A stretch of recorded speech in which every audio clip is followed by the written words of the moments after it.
Good morning. It is August 14th. It is Friday. But what time is it right now when I'm recording this video? I had somebody at the barbecue last Sunday say to me that they missed not having the clock in the background. I don't know if you remember when I first started doing these videos, there was a dresser here behind me right now where there's a piano sitting. And we've rearranged furniture. The dresser is now in another bedroom, and this piano we are storing here. You probably didn't know I played the piano. You've probably never heard me play the piano, but I do. But I don't have that clock here anymore. And even when it did have the clock here, this person said they'd like to guess what time I was doing the video. It wouldn't have done any good for the clock to be there. The battery was probably dead most of the time. And anyway, so if you can guess within an hour of what time I made this video right now, I'll give you a $10 Tim Hortons card. So if you're within an hour of guessing what time I made this video, I'll give you a $10 Tim Hortons card. We'll see how many people respond. Anyway, it is August 14th. What happened this day in history on August 14th? Well, in 1851, Doc Holliday, I don't know if you remember him, he was one of the gunfighters at the OK Corral. He was a gambler, a dentist, and a gunfighter. He was born on this day in 1851, Doc Holliday. In 1893, France introduced the first motor vehicle registration, but it also included a driver's test. So in order to register the motor vehicle, you also had to take a driving test. So that was in 1893. In 1936, United States beat Canada 19-8 in very poor conditions outdoors to win the first gold medal in the inaugural basketball competition at the Olympics in Berlin. That's a really low basketball score, 19-8. It must have been really bad conditions outside.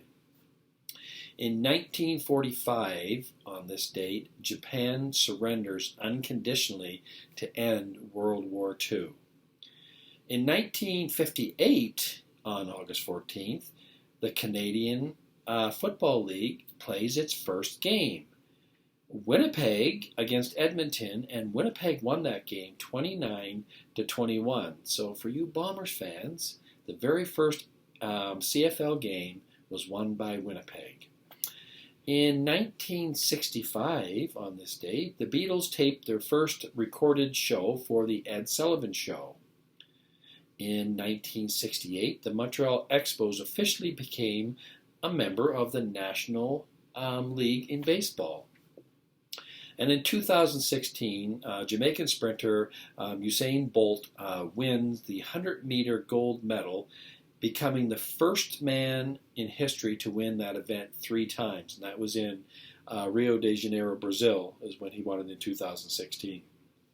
So that was this day in history, August 14th. Our devotion today was talking about injustice.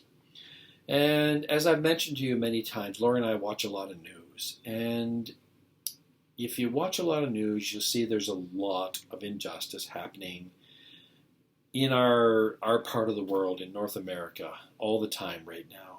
You see criminals doing whatever they want to. There's so much crime and looting and rioting, and it seems like none of these people are being brought to justice. There's a lot of injustice happening. We see corrupt politicians. Even our good little country of Canada, we have corrupt politicians right to the very top that commit crimes and violations of ethics, and it seems like nothing ever happens to them. A lot of injustice. And as people of God, we all want justice. I mean, we all want equality and fairness and rightness. But if you saw the live stream last weekend, in my sermon, I talked about how life isn't fair, and it isn't. There is so much injustice that happened. I mean, we have hard workers that lose their jobs. Drunk drivers kill innocent people.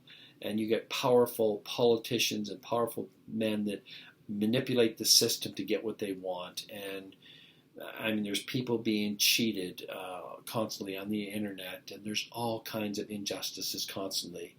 So, as Christians, what should our response be in the face of widespread injustice? Because we see it everywhere. How do we seek justice where there's injustice? Now, I did a devotion on this particular verse before, but I just want to give it to you again. It comes from Micah 6:8, and it says, "He has shown you, O mortal, what is good, and what does the Lord require of you?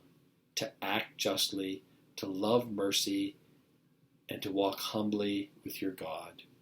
I believe as believers that we should always speak out when we can against injustice. We should bring aid to those that are being treated unjustly whenever we can. Sometimes there's not a whole lot we can do, but I believe we should stand against injustice. I mean, only God is perfectly just. There is no men on earth that are perfectly just. God is perfectly just, and He desires justice. And I mean, we see a lot of injustice in the Bible, and what comes to mind is John the Baptist, a righteous man who preached about the coming of Jesus, and he was arrested, and he ended up being beheaded at the request of Herodias, Herod's wife, because he spoke truth. He spoke truth about them, and because he spoke truth, he was imprisoned, and Herodias got John the Baptist's head on a platter.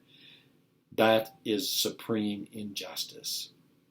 But the biggest injustice of all was made right when Jesus died on the cross for our sins and was resurrected.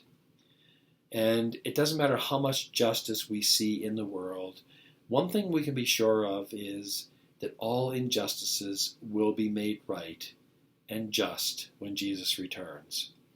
And in the meantime, He expects us to act justly, to stand up for justice, stand up for people that are being treated unjustly, to love mercy, and to walk humbly before our God.